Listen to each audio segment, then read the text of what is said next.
بسم اللہ الرحمن الرحیم۔ السلام علیکم ورحمۃ اللہ وبرکاتہ۔ عزیز طلباء، امید ہے کہ آپ خیریت سے ہوں گے۔ آج ہم تحاوی شریف کا سبق نمبر 22 پڑھ رہے ہیں، جس کے اندر ہم کتاب الطہارہ کا باب سؤر الحرہ کے حوالے سے امام شافعی رحمہ اللہ اور ان کے ہم مذہب رحمہم اللہ کے دلائل کا جواب پڑھیں گے۔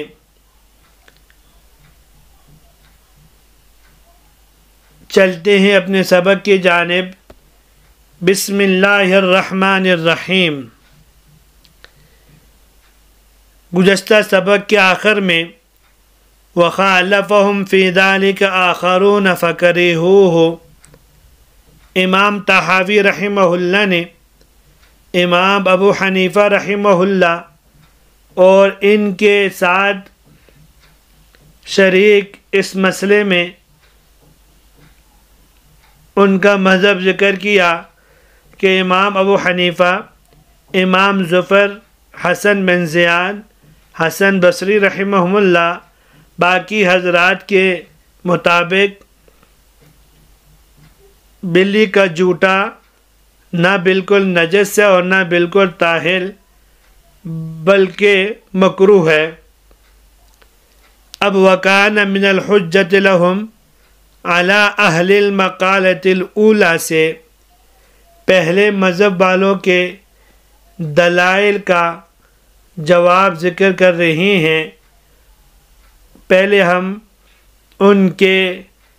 3 دلائل کا جواب کا ترجمہ دیکھ لیتے ہیں۔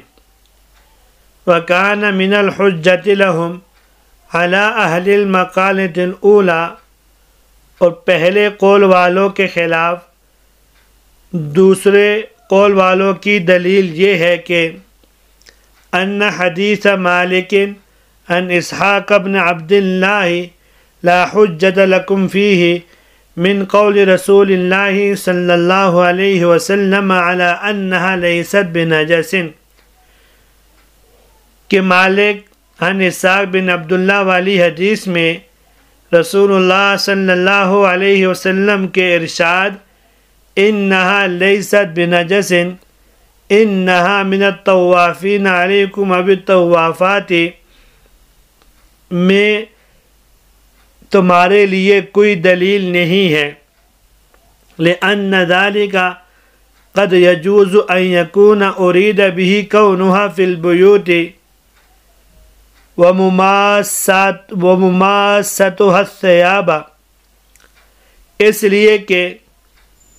ممکن ہے اس سے یہ مراد لیا گیا ہو کہ ان بلیوں کا گھروں میں آنا اور ان کا کپڑوں سے مس ہونا، کپڑوں کو چھو لینا مراد ہو۔ فَأَمَّا وُلُوغُهَا فِي الْإِنَاءِ وَلَيْسَ فِي ذَلِكَ دَلِيلٌ، اور حدیث میں تو صرف ان کے آنے کا ذکر ہے، ان کے جوتے کے حوالے سے کوئی دلیل نہیں ہے کہ ان ذالک یوجب النجاست ام لا، کہ ان کا لعاب نجاست کو یا ان کا منہ نجاست کو واجب کرتا ہے یا نہیں۔ وَإِنَّمَا الَّذِي فِي الْحَدِيثِ مِنْ ذَلِكَ فِعْلُ أَبِي قَتَادَةَ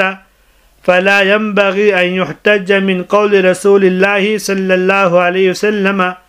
بما قد يحتمل المعنى الذي يحتج به فيه ويحتمل خلافه، اور حدیث میں تو صرف حضرت ابو قتادہ رضی اللہ تعالی عنہ کا عمل ہے، اور مناسب نہیں ہے کہ رسول اللہ صلی اللہ علیہ وسلم کے ایسے قول سے استدلال کیا جائے جو اور معنی کا بھی احتمال رکھتا ہو، جس معنی کے سلسلے میں اس سے استدلال کیا جا رہا ہو اور یہ بھی احتمال رکھتا ہے کہ وہ اس کے خلاف دوسرے معنی کا احتمال رکھتا ہو۔ اس مذکورہ عبارت کے اندر امام طحاوی رحمہ اللہ نے پہلے مذہب والوں کی دلائل کے 3 جوابات ذکر کیے ہیں۔ چلتے ہیں اب ان جوابات کی جانب۔ امام شافعی رحمہ اللہ نے 2 دلائل پیش کیے تھے، ایک حضرت ابو قتادہ رضی اللہ تعالی عنہ کی روایت 2 سند کے ساتھ، اور دوسری حضرت ام عائشہ رضی اللہ تعالی عنہ کی روایت 3 سندوں کے ساتھ۔ اب یہاں سے ان حدیث مالک عن اسحاق بن عبد اللہ، یہاں سے امام شافعی رحمہ اللہ کی پیش کردہ پہلی دلیل ابو قتادہ رضی اللہ تعالی عنہ کے 3 جوابات دیے جا رہے ہیں۔ پہلا جواب یہ ہے کہ وَكَانَ مِنَ الْحُجَّةِ لَهُمْ عَلَىٰ أَهْلِ الْمَقَالَةِ الْأُولَىٰ أَنَّ حَدِيثَ مَالِكٍ عَنْ إِسْحَاقَ بْنِ عَبْدِ اللَّهِ لَا حُجَّةَ لَكُمْ فِيهِ مِنْ قَوْلِ رَسُولِ اللَّهِ صلی اللہ علیہ وسلم عَلَىٰ أَنَّهَا لَيْسَتْ بِنَجَسٍ إِنَّهَا مِنَ الطَّوَّافِينَ عَلَيْكُمْ أَوِ الطَّوَّافَاتِ، کہ حضرت ابو قتادہ رضی اللہ تعالی عنہ کی روایت یہ روایت سے حجت ثابت نہیں ہو سکتی، اس لیے کہ یہ حدیث شریف اس کے اندر بہت سارے احتمالات ہو سکتے ہیں، جس حدیث کے اندر بہت سارے احتمالات ہو سکتے ہوں وہ حدیث قابل استدلال نہیں ہوتی۔ وقد يجوز ان يكون اريد به كونها في البيوت ومماساتها الثياب، تو یہ پہلے جواب کی تشریح ہے کہ حضرت ابو قتادہ رضی اللہ تعالیٰ عنہ کی روایت میں حضور اقدس صلی اللہ علیہ وسلم کا یہ فرمانا کہ انہا لیست بنجس انہا من الطوافین علیکم او الطوافات، یہ اس سے فرمانا یہ مقصود ہو سکتا ہے کہ بلی تمہارے گھروں میں آتی ہے، تمہارے بستروں میں لحاف میں چلنے پھرنے والوں میں سے ہے، اس کا چلنا پھرنا کوئی نقصان دہ نہیں ہے، اس لیے کہ انہا لیست بنجس، اس کا بدن ناپاک نہیں ہے۔ جب اس کا بدن اگر کسی کپڑے میں لگ جائے یا وہ لحاف اور بستر میں گھس جائے تو کپڑے اور لحاف وغیرہ ناپاک نہیں ہو سکتے، کیونکہ حضور اقدس صلی اللہ علیہ وسلم کے قول میں بلی کے جوتے سور کے سلسلے میں کوئی صراحت نہیں ہے، اس لیے یہ ممکن ہو سکتا ہے جو ہم نے کہا ہے۔ اب دوسرا جواب اسی کی ضمن میں یہ سمجھیے کہ حضرت ابو قتادہ رضی اللہ تعالیٰ عنہ کی روایت میں بلی کو پانی پلانا حضرت ابو قتادہ رضی اللہ تعالیٰ عنہ کا اپنا فعل ہے، نہ کہ حضور اقدس صلی اللہ علیہ وسلم، نہ حضور کا فعل ہے اور نہ اس بارے میں حضور اقدس صلی اللہ علیہ وسلم سے کوئی صراحت موجود ہے، لہٰذا حضرت ابو قتادہ رضی اللہ تعالیٰ عنہ کا فعل ہمارے لیے حجت نہیں بن سکتا، کیونکہ اصول یہ ہے کہ صحابہ کے اقوال و افعال میں اختلاف ہو جائے تو اس قول کو لیا جاتا ہے جو قول اقرب الی القرآن یا اقرب الی الحدیث ہوتا ہے، اور حضرت ابو قتادہ رضی اللہ تعالی عنہ کا فعل نہ تو اقرب الی القرآن ہے اور نہ اقرب الی السنہ ہے۔ یہ اقرب الی السنہ کیوں نہیں ہے، آگے اس کی دلیل ہم دیں گے، آگے وہ بات آئے گی کہ ہم نے یہ کہا کہ اقرب الی السنہ کیوں نہیں ہے، وہ آگے حضرت ابو ہریرہ رضی اللہ تعالیٰ عنہ کی روایت آ رہی ہے۔ اور اس جواب کی طرف حضرت امام طحاوی رحمہ اللہ نے یوں اشارہ کیا کہ فَأَمَّا وُلُوغُهَا فِي الْإِنَاءِ فَلَيْسَ فِي ذَلِكَ دَلِيلٌ عَلَىٰ أَنَّ ذَلِكَ یوجب النجاست ام لا۔ اب تیسرا جواب، فلا ينبغي ان يحتج من قول رسول الله صلی اللہ علیہ وسلم بما قد يحتمل المعنى الذي يحتج به فيه ويحتمل خلافه۔ یہاں سے تیسرا جواب دے رہے ہیں کہ حضور اقدس صلی اللہ علیہ وسلم کا یہ فرمانا کہ انہا لیست بنجس،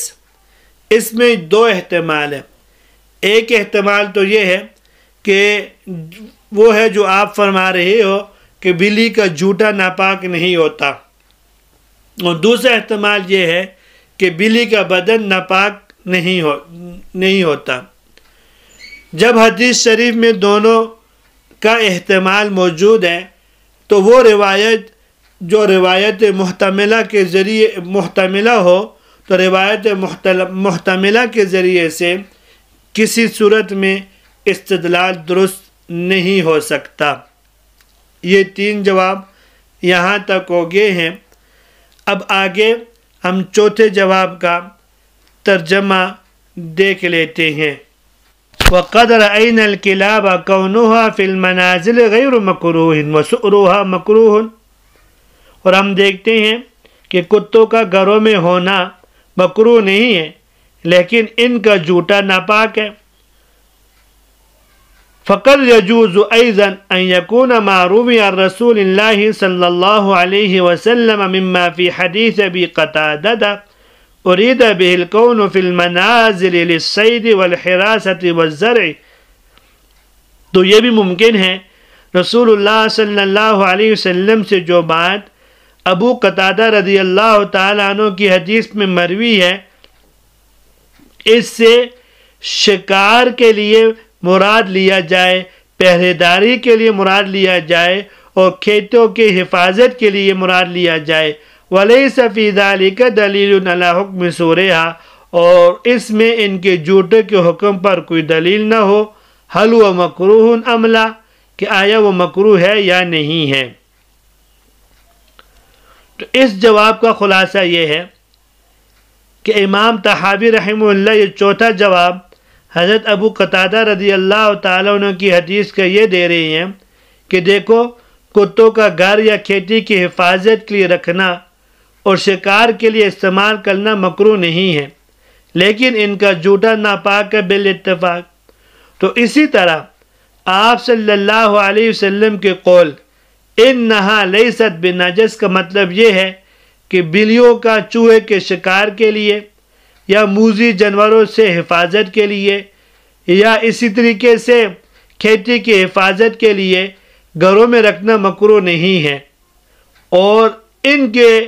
جوتے کے حوالے سے حدیث میں کوئی ذکر نہیں ہے کہ وہ مکروہ ہے یا نہیں ہے۔ وَلَكِنَّ الْآثَارَ الْأُخَرَى عن عائشة رضي الله تعالى عنها عن رسول الله صلى الله عليه وسلم فيها إباحة سؤرها، فنريد أن ننظر هل روي عن رسول الله صلى الله عليه وسلم ما يخالفها، فنظرنا في ذلك فإذا، یہاں سے ام عائشہ رضی اللہ تعالی عنہ کی حدیث کا جواب دے رہے ہیں۔ اس کا پہلے ترجمہ دیکھ لیں۔ لیکن حضرت عائشہ رضی اللہ تعالی عنہ کے واسطے سے نبی صلی اللہ علیہ وسلم سے مروی ہے کہ دیگر آثار ایسے ہیں جن میں بلی کے جوتے کی عبادت مذکور ہے، تو ہم دیکھنا چاہتے ہیں کیا رسول اللہ صلی اللہ علیہ وسلم سے اس کے خلاف میں مروی ہے یا نہیں ہے۔ فنظر نہ، تو چنانچہ ہم دیکھتے ہیں فَإِذَا، وہ ام عائشہ رضی اللہ تعالی عنہ کی جو حدیث ہے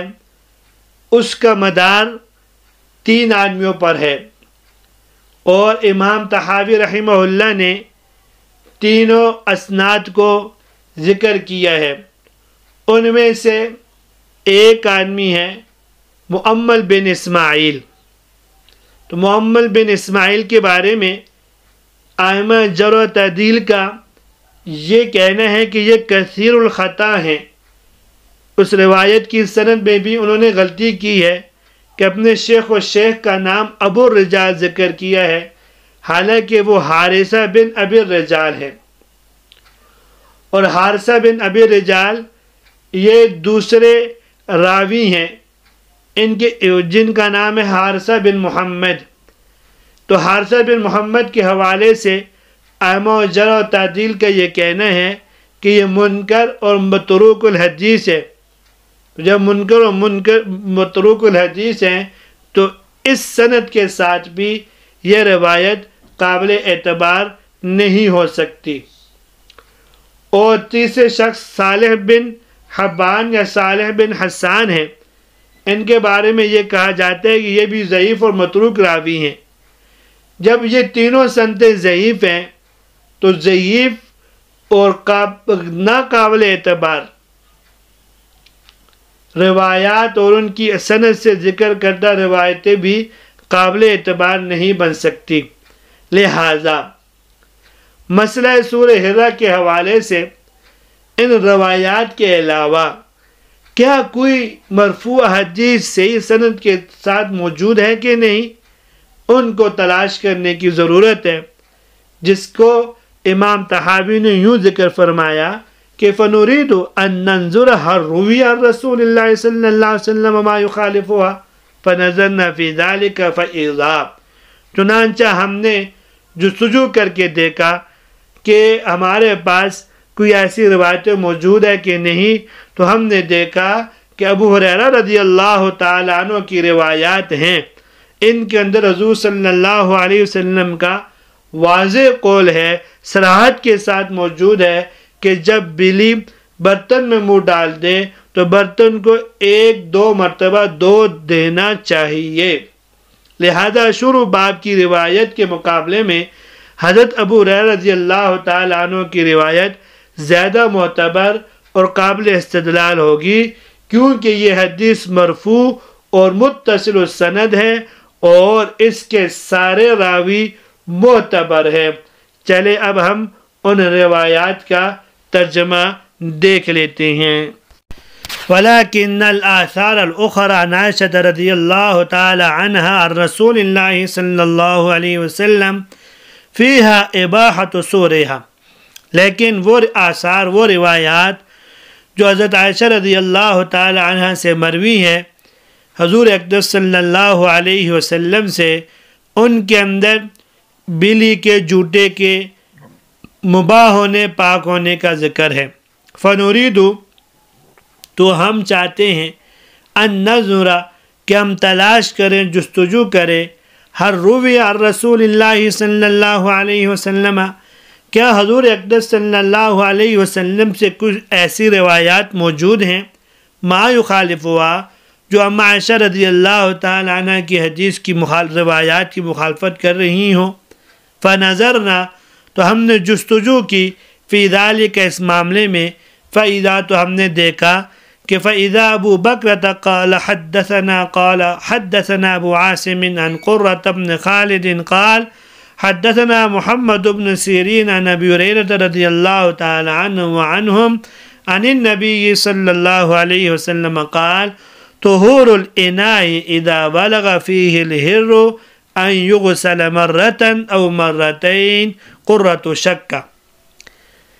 تو ہمیں یہ حدیث مل گئی، ابو ہریرہ رضی اللہ تعالی عنہ کی حضور اقدس صلی اللہ علیہ وسلم سے روایت کرتے ہیں